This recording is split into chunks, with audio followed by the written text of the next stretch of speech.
4000 ਦੇ ਉੱਤੇ 4500 ਦੇ ਉੱਤੇ ਇਹਨੂੰ ਫ੍ਰੀ ਹੋਣਾ ਚਾਹੀਦਾ। ਲਓ ਜੀ ਆ ਰਾੜ ਖੋਲ ਦਿੱਤਾ, ਰਾੜ ਖੋਲ ਕੇ ਹੁਣ ਤੁਹਾਨੂੰ ਦਿਖਾਉਣ ਲੱਗੇ ਆ ਇਹਦੇ ਥੱਲੇ ਕਿੰਨੇ ਕਾਗਜ਼ ਦਿੱਤੇ ਸੀ। ਇਹ ਆ ਦੇਖੋ ਡਬਲ ਕਾਗਜ਼, ਆ ਕਾਗਜ਼ ਦੂਰਾ ਕਰਕੇ ਨਾ ਇਸ ਤਰ੍ਹਾਂ ਡਬਲ ਕਰਕੇ, ਇਹ ਆ ਕਾਗਜ਼ ਇਸ ਤਰ੍ਹਾਂ ਹੈ ਨਾ ਸਿੰਗਲ, ਇਹਨੂੰ ਇਸ ਤਰ੍ਹਾਂ ਡਬਲ ਕਰਕੇ ਤੇ ਇਹਦੇ ਥੱਲੇ ਦਿੱਤਾ ਸੀ। ਜਿੱਥੇ ਡਬਲ ਕਰਕੇ ਦਿੱਤਾ ਦੇਖੋ ਇਹ 'ਚ ਲਾਗ ਵੀ ਤੁਹਾਨੂੰ ਨਜ਼ਰ ਆਏਗੀ, ਆ ਦੇਖੋ ਇਸ ਜਗ੍ਹਾ ਤੇ, ਠੀਕ ਹੈ। ਇਸ ਤਰ੍ਹਾਂ ਇਹਦੀ ਕਲੀਅਰੈਂਸ ਚੈੱਕ ਕਰੀ ਦੀ ਹੈ, ਸਾਈਡ ਕਲੀਅਰੈਂਸ ਚੈੱਕ ਕਰੀ ਦੀ ਹੈ। 4000 ਦੇ ਉੱਤੇ 4500 ਦੇ ਉੱਤੇ ਇਹਨੂੰ ਫ੍ਰੀ ਹੋਣਾ ਚਾਹੀਦਾ।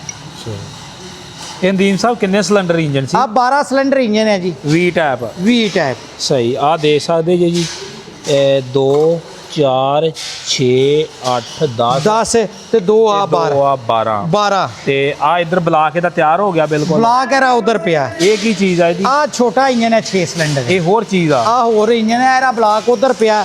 ਔਰ ਚ ਅੱਜ ਕਰੈਂਕ ਰੱਖेंगे ਉਹ ਵੀ ਤੁਹਾਨੂੰ ਅੱਜ ਦਿਖਾएंगे। ਅੱਜ ਕਰੈਂਕ ਵੀ ਇਹਦੀ ਉਹਦੇ ਵਿੱਚ ਰੱਖਣੀ। ਲਓ ਜੀ ਦੋਸਤੋ ਇੱਕ ਬਹੁਤ ਬੜਾ ਇੰਜਨ ਸੀ ਜਿਹੜਾ ਇਹਨਾਂ ਨੇ ਨਦੀਮ ਸਾਹਿਬ ਹੋਣਾ ਨੇ ਕੀਤਾ ਵਾ। ਬਸ ਸਿਰਫ ਇਹਦੇ ਸਮਾਨ ਦਾ ਹੀ ਕੰਮ ਕੀਤਾ ਵਾ। ਕਹਿ ਲਓ ਇਹਦੀ ਗ੍ਰਾਈਂਡਿੰਗ ਕੀਤੀ ਆ, ਕਰੈਂਕ ਕੀਤੀ ਆ, ਤੇ ਬਾਕੀ ਜਿਹੜਾ ਵਾ ਇਹਦਾ ਬਲਾਕ ਉਹ ਵੀ ਤੁਹਾਨੂੰ ਦਿਖਾਲਦੇ ਆ।